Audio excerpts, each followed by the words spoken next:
Has been drinking wine when Giamatti walks by and he goes, and some guy just goes, "Hey, sideways." Look at me. Giamatti's like, "Hey." Or some guys that start shaking. He's like, "San Andreas." Well, after Sideways, could you ever go to a dinner party and have a glass of wine? Merlot? You could never have Merlot. I am not drinking Merlot. Oh, I do love that saying, though. She's like, whenever you open it, it's a special occasion. And that's cool, because some people hold on to these things for 40 years when you probably should have drank it within the year. That's a good line in there. Madsen was good. She crushed it. I'm not mad about that performance. You're not mad about her performance? Madsen? Oh. Why would you be mad? Madsen walks by. I'm like, "Hey, Candyman." She's like, "What?" But, so for those of you who've never heard a podcast with me, I have a series that's called Questions with Mark. Oh, yeah. Where all the stuff that I try and stump him, and I throw a bunch of random questions at him from the movie. And my first question is, what would a sequel look like? If they did a My Best Friend's Wedding sequel, where would it go? 24 years later, 24 years later, she's divorced, right? Okay.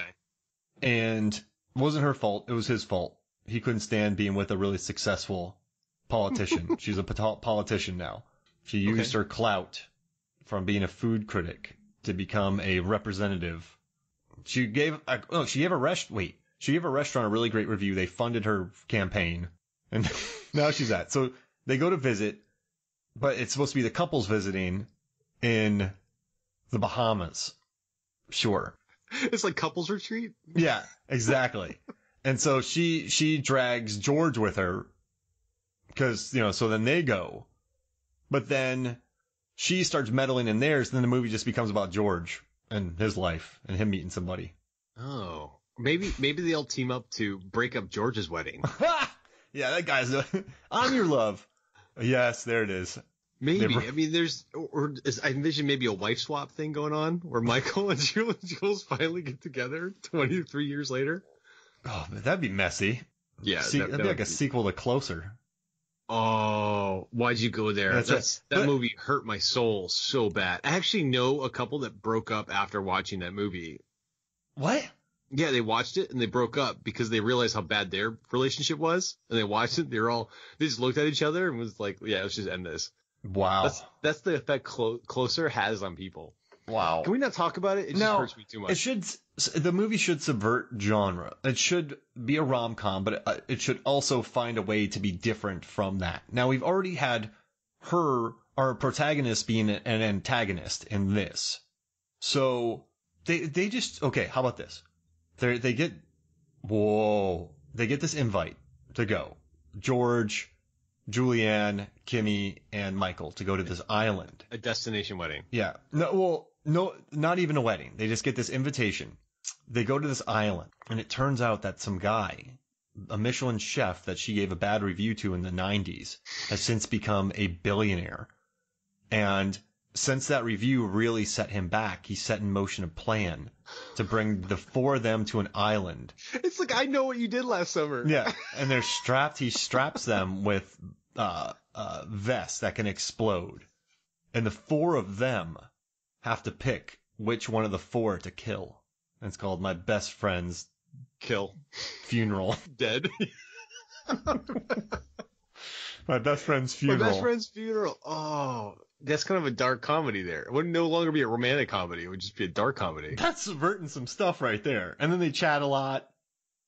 And eventually, no one blows up. Right? Can we do it less sad? Maybe My Best Friend's Divorce? No, but My Best Friend's Funeral, but no one dies. What do you think? Oh, maybe. Maybe just Kimmy brings her best friend, and no one knows who it is. It's just an extra, and then they blow her up. Maybe, but I like where you're going with total. I mean, the movie flipped romantic comedies upside down, so now you're flipping the flipped upside down version and just twisting it into a slasher flick, like Club Dread. Club Dread, the comedy slasher. Well, or My Best Friend's Vacation, where the flights get mixed, and George and Michael hang out, and then Kimmy and Julianne have to hang out. It's a good idea. You get stuck like at Home Alone where there's a hurricane. You can't get back to New York. It can't be what you think. That's the problem. So you got to in the beginning, it has to have a dance number, and then they go to an island and hack at each other with machetes. Okay. I like it. It would be it would definitely get attention. It would get some PR when they announce it. My best friend's limb loss. I don't know. Just hack with machetes. So a sequel would be My Best Friend's Funeral. Yes. Okay. What do My Best Friend's Wedding and Starship Troopers have in common? Okay. This is a trick question. It's a loaded question because I already know. But I wanted to test you. Well, all right. So we just talked about subverting expectations. So you got the J-Robs playing a secret antagonist, or an outright antagonist, supposedly protagonist. And then you get in Starship Troopers, our protagonists are fascists blowing up bugs on another planet. So you go into a movie thinking you're going to watch these people you like blowing up people, but there's like a secret message in there from Verhoeven because he's a maniac and he's beautiful. And then you get Julia Roberts, supposedly the hero, being a turd. So you get subversions of... Am I supposed to root for these people? Yeah, you get subversions of it, right? Yeah, good call. You nailed it. I love Starship Troopers. That's a popular episode. Well, that's another 90s movie that was underappreciated, and now it's having this renaissance, just like My Best Friend's Wedding should. If you want to have a successful podcast, just talk about Verhoeven movies, because Total Recall is the biggest movie by far on MFF, and just Verhoeven. And L! It's a French film and it has huge numbers. Just talk Verhoeven. You'll get huge numbers. What if Verhoeven directed the sequel to My Best Friend's Wedding? What would it look like? Oh my God. Okay, so then if you're supposed to subvert it, he wouldn't subvert it, and then it would just become a traditional rom-com again. That's true. But at the same time, he's never done a sequel before. But he didn't direct the first one, so he'll go in and do a carte blanche. What do you want? Blanche? Carte blanche? Blanche. Yeah, carte blanche. Blanche. But yeah, it's so like he'll Blanche go in. for the Golden Girls. Yeah, just carte blanche and Carter. But yeah, so he'll come in. He's like, okay, everybody thinks I'm going to subvert the genre. I'm not, which will be a subversion that no one will see coming. Or Kimmy becomes an android cop. and then she starts hunting Julianne through an island. Or the multimedia conglomerate that Kimmy's father owns actually starts Skynet. Oh. Or they film the four of them killing each other like in Running Man. Oh, Kimmy finds out. Kimmy realizes at that day and age, I am going to get her later. So she becomes a high-ranking executive in the industry. And then she flies Kimmy never forgave Julianne. Yeah, she flies her to an island to engage in a Hunger Games style brawl with people that have spited her. There it is. All right, nice. Next question: is sucking a ring off of a finger supposed to be sexy? And I'm referencing the time when Julia Roberts had the wedding ring stuck on her finger and she couldn't get it off. And Mike actually just put her whole finger in his mouth somehow without gagging and was able to remove the ring. Is that sexy? Or I will say I've never seen that in a movie before or after this movie.